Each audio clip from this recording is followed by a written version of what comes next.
Olá, tudo bem? Vamos continuar aqui no nosso estudo sobre o processo civil, ainda tratando sobre a temática das provas. Esta aula se presta a tratar de um tema que diz respeito à prova documental. Nós vamos discutir aqui as consequências da arguição da falsidade documental. Então, na aula em que nós estudamos a prova documental, a gente verificou lá, inclusive, eventuais vícios que a prova documental possa ter.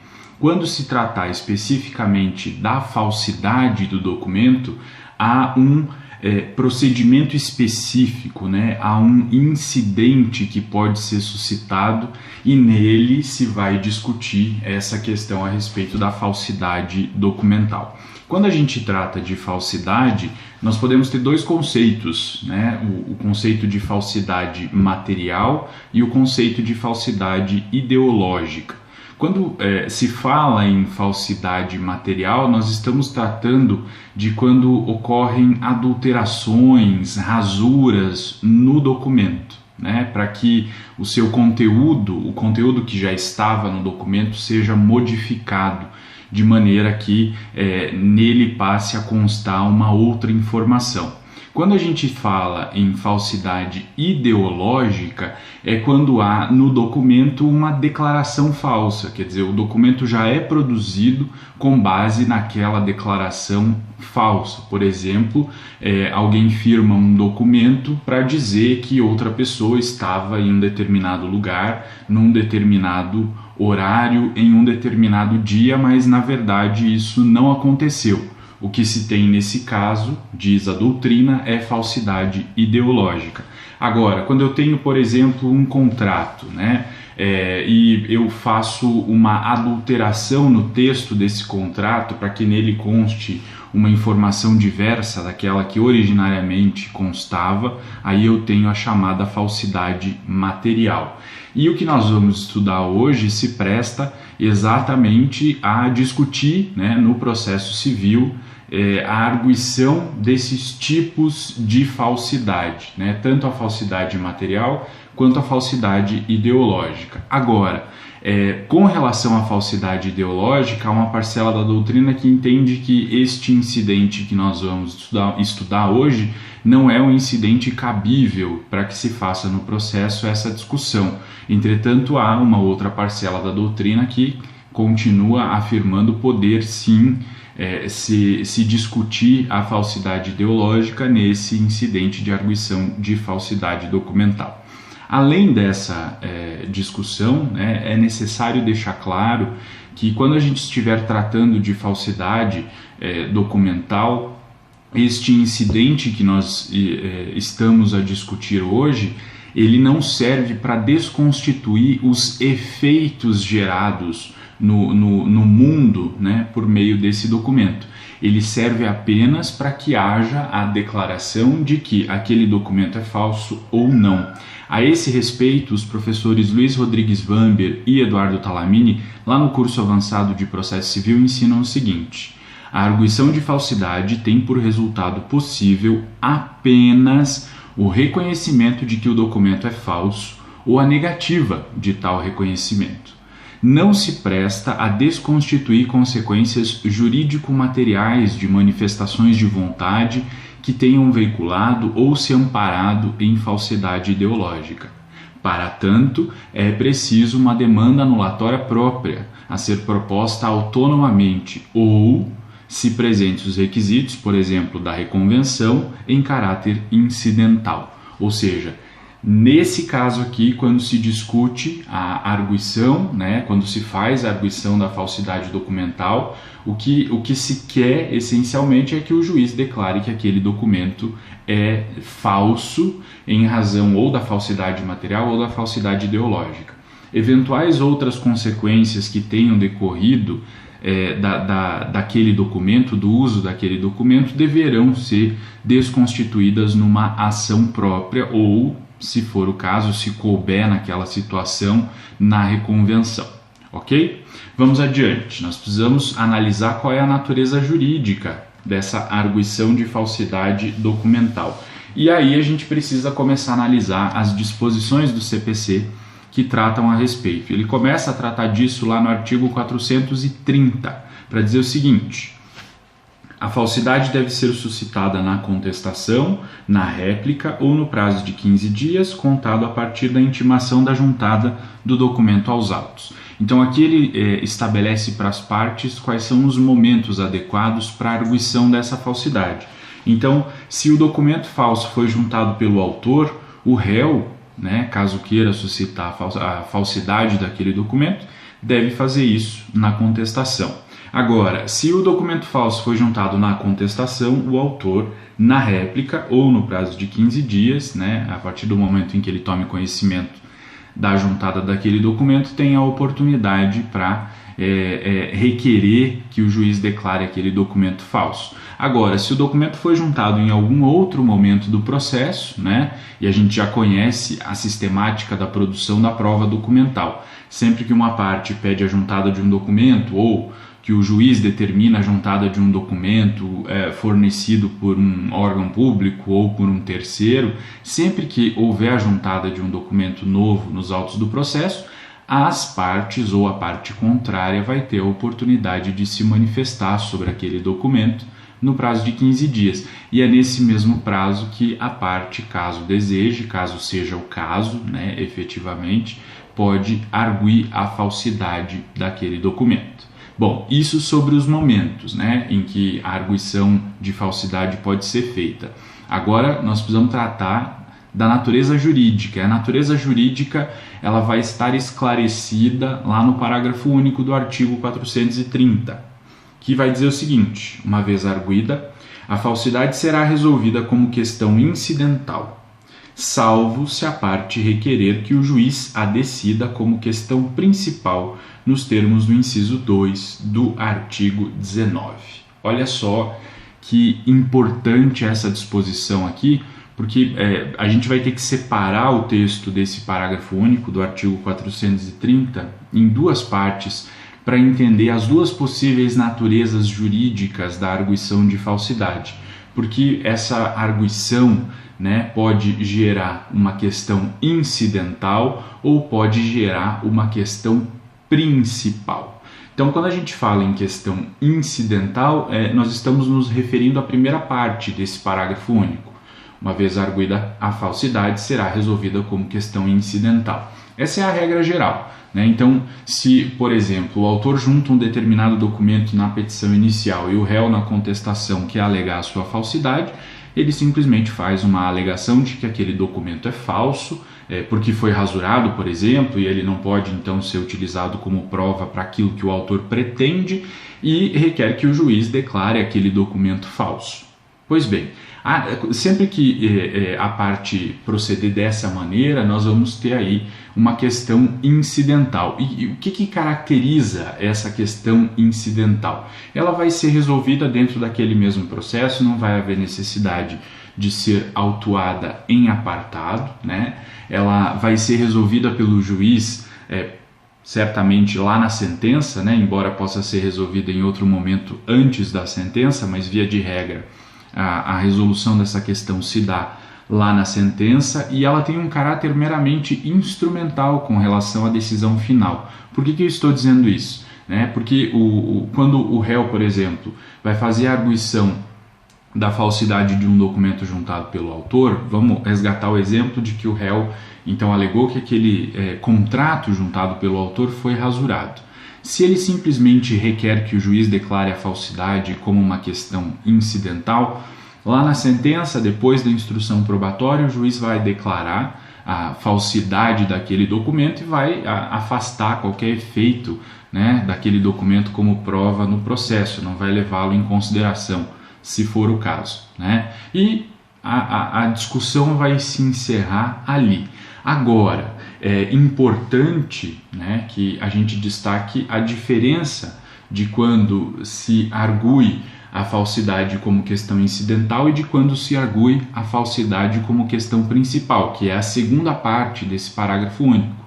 Salvo se a parte requerer que o juiz decida ou a decida como questão principal, nos termos do inciso 2 do artigo 19. E aí, Quando a parte que arguiu a falsidade expressamente disser que ela quer que aquela questão seja resolvida como uma questão principal, a grande diferença, né, é que a decisão do juiz sobre a falsidade daquele documento vai fazer coisa julgada material. Isso significa o quê? Se o réu, na contestação, arguiu a falsidade e pediu que o juiz resolvesse aquela questão como uma questão principal, ao resolvê-la, né, ao decidir sobre aquilo, o juiz então vai declarar a falsidade do contrato. Vai dizer que aquele contrato foi de fato rasurado. E esta decisão vai fazer coisa julgada material, ou seja, em outro processo, se aquele contrato for usado, e o outro juiz do outro processo vai precisar levar em consideração aquela decisão proferida pelo juiz naquele primeiro processo que considerou aquele documento um documento falso. Então são esses dois caminhos que a parte que vai arguir a falsidade tem.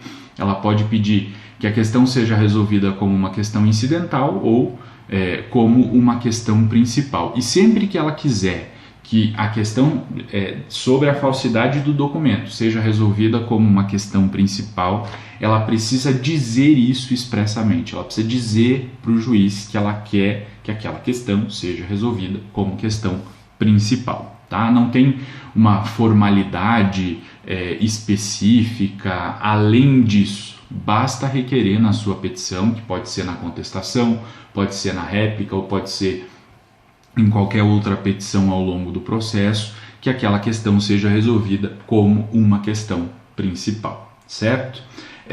E aí, essa consequência é preciso ficar clara, né? Se, por exemplo, a parte não quer que o seu adversário no processo continue usando aquele documento em outros processos, precisa requerer que aquela questão seja resolvida como uma questão principal, porque aí, quando isso acontecer, vai haver coisa julgada a respeito da decisão que o juiz proferir sobre se aquele documento é falso ou não é falso, ok? Vamos adiante. Resgatando agora o caput do artigo 430, que fala do momento, né? Ele estabelece ali os momentos em que se pode suscitar, se pode arguir a falsidade. Então, o réu vai fazer isso na contestação com relação aos documentos juntados pelo autor na petição inicial. O autor vai fazer isso na réplica com relação aos documentos juntados pelo réu na contestação, ou qualquer uma das partes vai poder arguir a falsidade de um eventual documento que tenha sido juntado no processo, e vai fazer isso no prazo de 15 dias a contar da intimação dela a respeito da juntada daquele documento. Aí a questão, esses prazos são fatais? Quer dizer, se eu sou o réu no processo, eu vi que o autor juntou um documento lá na petição inicial e esse documento é falso, mas eu esqueci de falar isso para o meu advogado. Quer dizer, o advogado apresentou a contestação e não fez nenhuma arguição com relação à falsidade daquele documento. Isso significa que eu não posso mais arguir a falsidade? É uma questão importante. E a resposta é negativa. Quer dizer, você pode ainda arguir a falsidade daquele documento. Agora, se você não faz isso nesses momentos estabelecidos aqui no caput do artigo 430, significa que você perde a oportunidade de instaurar o incidente de falsidade documental. Ou seja, você perde a oportunidade de requerer que o juiz decida aquela questão como questão principal. E aí você, muito embora possa fazer isso depois, você vai arguir a falsidade, o juiz pode até considerar aquele documento falso, mas aquela decisão sobre a falsidade não vai fazer coisa julgada material, ou seja, ela vai servir para aquele processo e, se houver no futuro algum outro processo, você vai ter que arguir novamente a falsidade naquele outro processo para que ela seja novamente discutida e decidida pelo outro juiz. Agora, isso não significa que você não possa arguir a qualquer momento. Pode, né? Você pode questionar a veracidade daquele documento a qualquer momento e pode colocar dúvidas na cabeça do juiz a respeito dele. Além disso, o próprio juiz de ofício pode verificar uma eventual falsidade. E isso o juiz pode fazer com base lá nos artigos 139, inciso 3, e o artigo 370, né, também dá ao juiz essa possibilidade de reconhecer a falsidade de ofício. Agora tem um detalhe, sempre que o juiz perceber, antes de decidir sobre eventual falsidade do documento, o juiz precisa abrir a oportunidade para que as partes se manifestem sobre aquele assunto, né? E essa é uma imposição do artigo 10 do CPC, que trata do contraditório como um direito das partes de influenciarem a decisão do juiz. Então o juiz precisa ouvir as partes antes de decidir sobre a falsidade, mesmo nos casos em que ele reconheça a falsidade de ofício. Além disso, o uso de um documento falso no processo pode configurar ato de litigância de má-fé. E além disso pode inclusive configurar crime, né? O Código Penal, a partir do artigo 296, prevê a prática delituosa nesse sentido. Então, é uma conduta grave. E é tão grave que, além disso, a utilização de um documento falso, de uma prova falsa no processo, pode inclusive levar à ação rescisória, que está prevista lá no artigo 966, inciso 6 do CPC, uma causa de rescisória para as hipóteses de utilização de prova falsa, né? Sempre que aquela prova embasar a sentença, aí encerrou aquele processo, não cabe mais recurso, o processo foi julgado com análise de mérito, é possível, no prazo de 2 anos, propor a ação rescisória para rescindir aquele julgado se aquele julgado foi baseado em prova falsa, dada a gravidade da conduta. Ok? Então, eram essas as questões relativas ao momento em que se pode alegar a falsidade. Agora, sobre a legitimidade. Quem tem legitimidade para arguir a falsidade documental? E a legitimidade que eu estou falando aqui é a ativa, né? Quem vai arguir a falsidade pode ser qualquer uma das partes, a depender de quem tenha juntado o documento. Se o Ministério Público atuar no processo na qualidade de fiscal da ordem jurídica, ele também tem legitimidade para arguir a falsidade documental, caso ele verifique. Eventuais terceiros intervenientes também podem arguir a falsidade documental. Agora, com relação aos terceiros, tem que fazer uma ressalva que diz respeito ao amicus curiae. O amicus curiae não tem poder para suscitar a falsidade, para arguir a falsidade nos termos aqui do artigo 430, quer dizer, ele não pode suscitar a questão como questão principal, mas ele pode colocar dúvidas, né, a partir das suas manifestações no processo, ele pode colocar o juiz em dúvida a respeito da veracidade daquele documento, e então ele poderá, a partir disso, o juiz poderá eventualmente, se for o caso, reconhecer a falsidade do documento. Agora, a legitimidade passiva tem uma questão interessante. Então, nós vimos aqui quem é que pode arguir a falsidade documental. Agora, o legitimado passivo, quem estará no polo passivo desse incidente aqui? Contra quem eu vou fazer a arguição da falsidade documental? Os professores Vamber e Talamini vão dizer o seguinte: a legitimidade passiva recai sobre a parte que tende a beneficiar-se da prova gerada pelo documento falso. Não é necessariamente quem o juntou aos autos, pois ele pode ter sido juntado pelo juiz de ofício, por auxiliar do juízo, né? Por exemplo, o perito pode ter juntado um determinado documento que a parte vai arguir a falsidade, pode ter sido juntado por um terceiro ou pela própria parte que arguiu ou que vai arguir a falsidade documental, tá? Então, para verificar quem eu vou colocar no polo passivo da minha arguição de falsidade, eu preciso verificar qual seria a parte a quem aproveitaria aquele documento. Não importa necessariamente quem juntou o documento, e sim quem se beneficiaria com aquele documento juntado aos autos, ok? Vamos adiante agora para tratar sobre o procedimento da arguição de falsidade documental. Então a gente viu lá quais são os momentos em que se pode arguir a falsidade.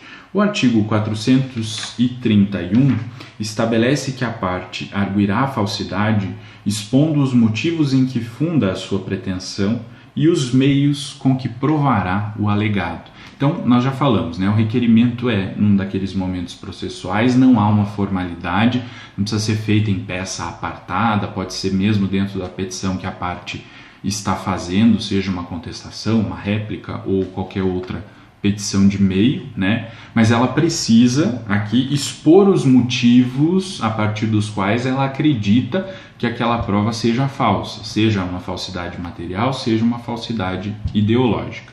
E aí, nos termos do artigo 430, sempre que ela quiser que a sua questão seja resolvida como questão principal, né, que a falsidade seja resolvida como questão principal, ela precisa dizer expressamente isso, porque se ela não diz expressamente, o juiz vai considerar que ela fez uma arguição meramente incidental, ou seja, que aquela questão será resolvida como uma simples questão incidental no processo e não vai incidir sobre aquela decisão o efeito da coisa julgada.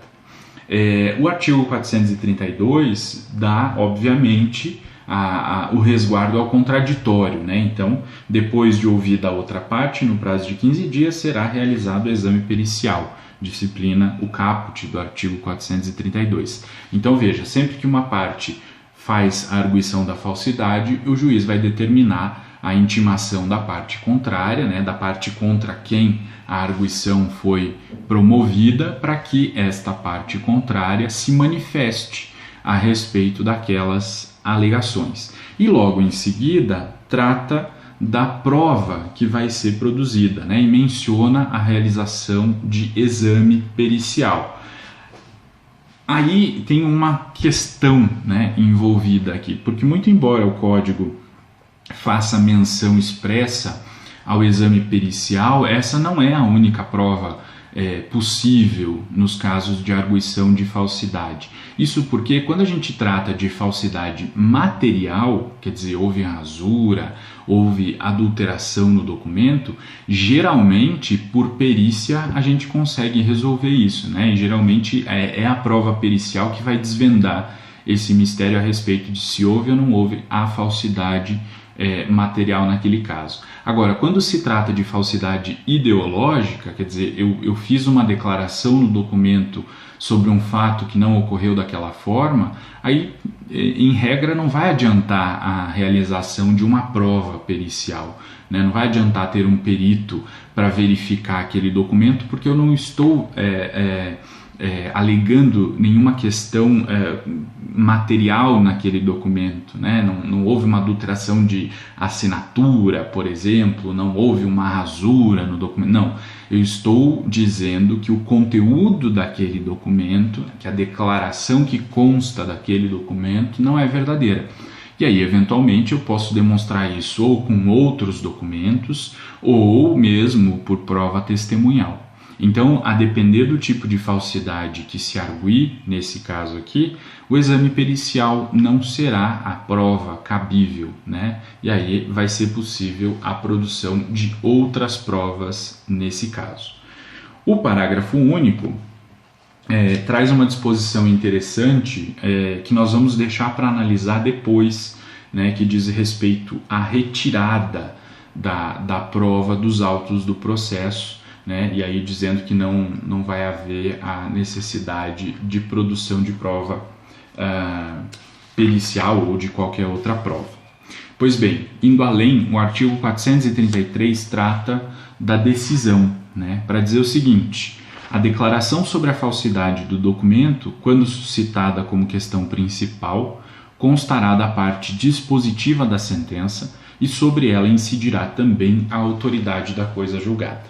Aí você está se perguntando assim, tá, ele só falou da arguição da falsidade quando ela é feita como questão principal. E quando ela é feita como uma questão incidental, né, uma questão prejudicial, Como que se dá essa decisão?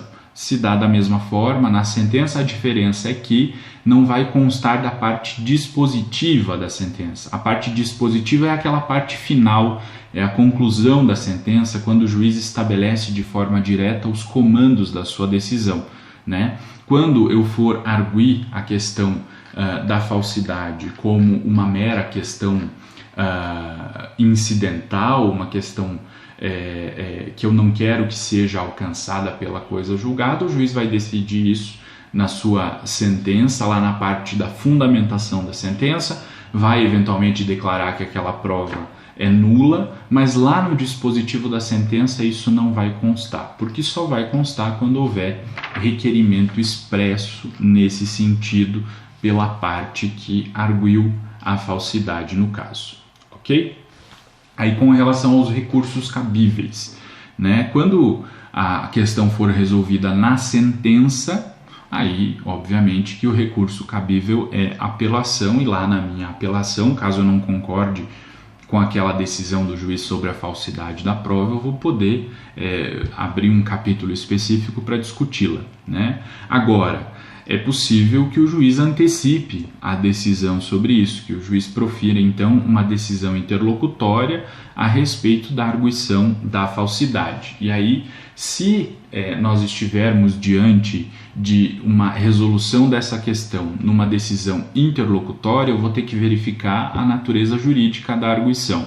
Se ela for uma arguição como questão principal, e o juiz decidi-la numa decisão interlocutória, contra essa decisão interlocutória vai caber o recurso de agravo de instrumento, conforme a previsão lá do artigo 1015, inciso 2 e inciso 13, porque se trata aqui de uma questão de mérito, né, que o juiz resolveu numa decisão interlocutória, então vai caber o agravo de instrumento. Agora, quando eu não pedi que aquela questão fosse resolvida como uma questão principal e o juiz resolvê-la numa decisão interlocutória, não vai caber imediatamente recurso contra aquela decisão, mas depois, se eu for interpor um recurso de apelação, eu vou poder abrir uma preliminar no meu recurso de apelação para alegar aquela questão.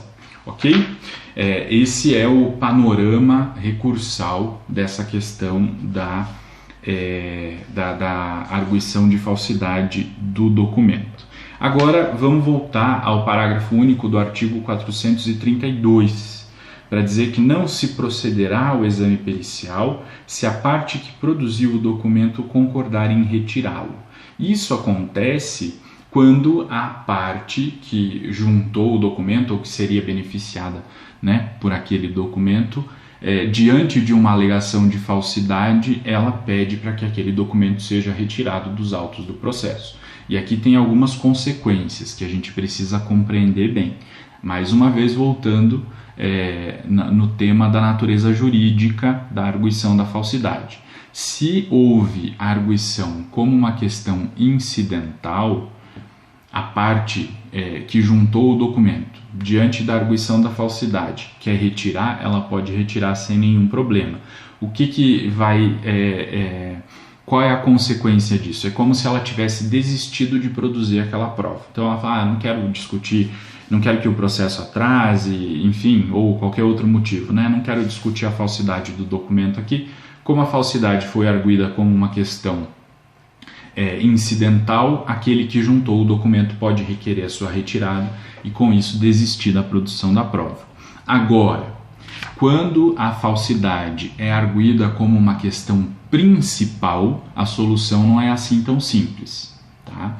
Então, imaginemos, o autor juntou um determinado documento, o réu na contestação arguiu a falsidade daquele documento e pediu que aquela questão sobre aquela falsidade seja resolvida como uma questão principal. Aí o autor vê aquela contestação, fica com receio e pensa assim, puxa vida, vai atrasar o andamento do meu processo, esse documento até nem é tão importante assim, eu vou pedir para retirar. Antes do juiz autorizar a retirada, nos termos do parágrafo único do artigo 432, o juiz precisa consultar a parte que arguiu a falsidade documental. Isso porque a parte que arguiu a falsidade pediu que aquela questão fosse resolvida como uma questão principal. E aí, nesse caso, o réu vai ter que concordar com a retirada. Porque se o réu não concordar com a retirada, aquele documento vai ser mantido e a questão sobre a sua falsidade vai ser ou vai ter que ser resolvida.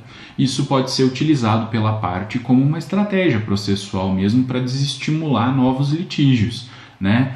Se o réu, por exemplo, sabe que o autor tem usado aquele documento de forma recorrente em vários processos contra ele, ele obviamente vai preferir que aquela questão seja resolvida como questão principal, então ele não vai concordar com a retirada do documento dos autos, vai insistir que o documento seja mantido, que a questão seja resolvida, a fim de que então se defina de uma vez por todas, com coisa julgada incidindo sobre a decisão, se aquele documento é falso ou não é. Ok? Essas são então as lições a respeito da arguição da falsidade documental. A gente se vê ainda nas próximas aulas, em que ainda vamos tratar, ou na próxima aula, que vai ser a última aula, sobre provas, né? Sobre questões relativas às provas. Ficamos por aqui então.